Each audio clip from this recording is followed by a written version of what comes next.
बोलो भारत माता की। अब लगा कि बबीना का जीत का सनसनाट हो रहा है।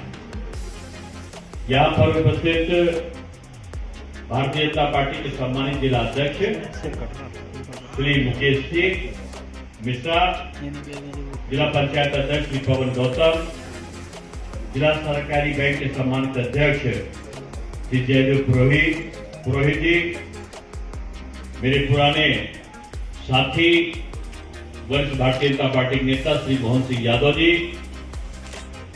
इस विधानसभा के प्रभारी आदरणीय रमेश लोधी जी, यहां पर काफी प्रभाव रखने वाले और पूर्व के विधायक आदरणीय कृष्णपाल सिंह राजपूत जी, यहां पर अपना एक अलग प्रभाव रखते हुए और हमारे भारतीय जनता पार्टी के परिवार में शामिल हुए ऐसे श्री अरुण यादव जी, हमारे यहाँ पर उपस्थित श्री विनोद नायक जी, गोविंद राय जी, श्री वीर भैया जी, वीरेंद्र यादव जी, अमित साहू जी, और यहाँ पर उपस्थित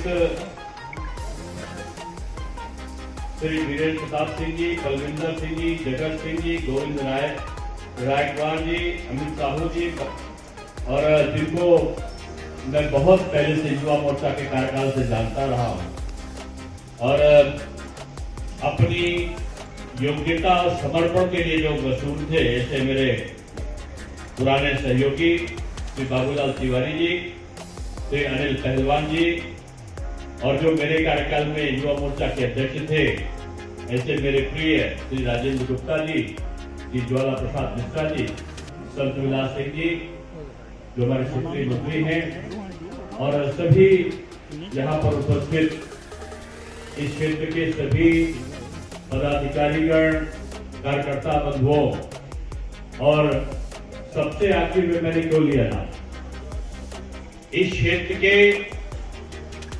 वर्तमान और भविष्य के विधायक श्री राजवीर सिंह परीक्षा जी, इनकी परीक्षा चल रही है और पास करने वाला परीक्षार्थी सामने बैठा है। कभी कभी एग्जामिनेशन में जो परीक्षा दे रहा होता है उसे कुछ न कुछ लिखने में, पढ़ने में कुछ न कुछ कमी रह जाती है, और जो परीक्षार्थी है उसकी निष्ठा अगर अपने कार्य के प्रति, अपने लोगों के प्रति, अपने गुरुओं के प्रति रहती है तो निश्चित रूप से सफलता प्राप्त करता है। और राज्य परीक्षा को मैं यही कहूंगा कि आप ऐसे जो मतदाता हो वही इनके गुरु हो और वही इनके काफी के निरीक्षक भी हो। इसलिए इस परीक्षा में इनको 100% अंक देकर पास करना है आपको, और पास इसलिए भी करना है कि केवल राज्य परीक्षा चुनाव नहीं लड़ रहा है, ये चुनाव देश के और उत्तर प्रदेश के दशा और दिशा के परिवर्तन के लिए हो रहा है। और उत्तर प्रदेश का दशा और दिशा का परिवर्तन किसके द्वारा संभव है?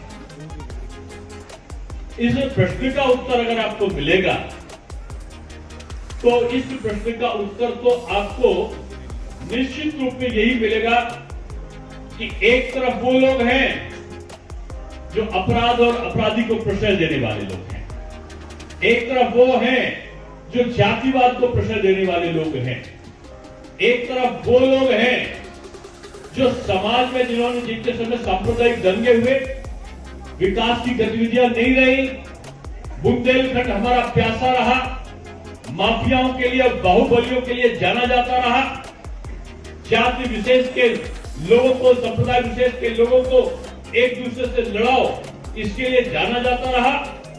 उस बुंदेलखंड की मुक्ति का अभियान, जो आपराधिक गतिविधियां हैं उससे मुक्ति का अभियान चला है और वो भारतीय जनता पार्टी के नेतृत्व में चला है।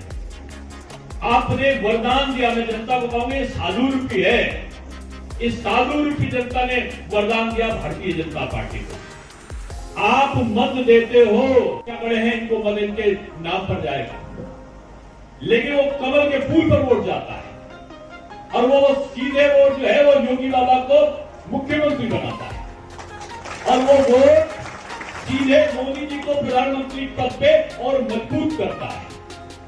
यानी कमल के फूल की बटन दबाने की प्रक्रिया वो देश के प्रधानमंत्री तक को मजबूती प्रदान करती है। कल का बजट देखा है ना आपने, प्रधानमंत्री कितना चाहते हैं बुंदेलखंड को? 44,000 करोड़ रुपया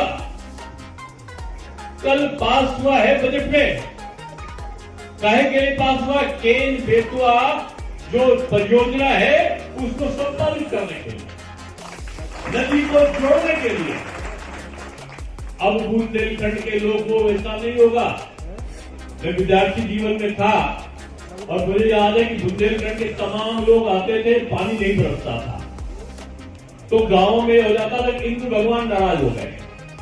अब इंद्र भगवान पानी बरसाते, इसके लिए क्या होता था, घर के पुरुष लोग गांवों के वो अपना लुंगी और तहमद और जांघिया पहनकर अर्धनग्न अवस्था में निकलते थे और घर की महिलाएं बाल्टी ले लेकर उनके पास उस पर पानी डालती थी और वो जोर से चिल्लाते थे, काले मेघा पानी दे गुड़दानी दे।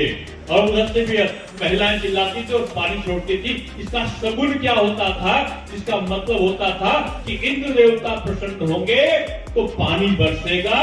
ये इस प्रकार की प्राकृतिक जो हमारे पास साधन थे उस पे निर्भर रहने के लिए हमको बाध्य रहना पड़ता था।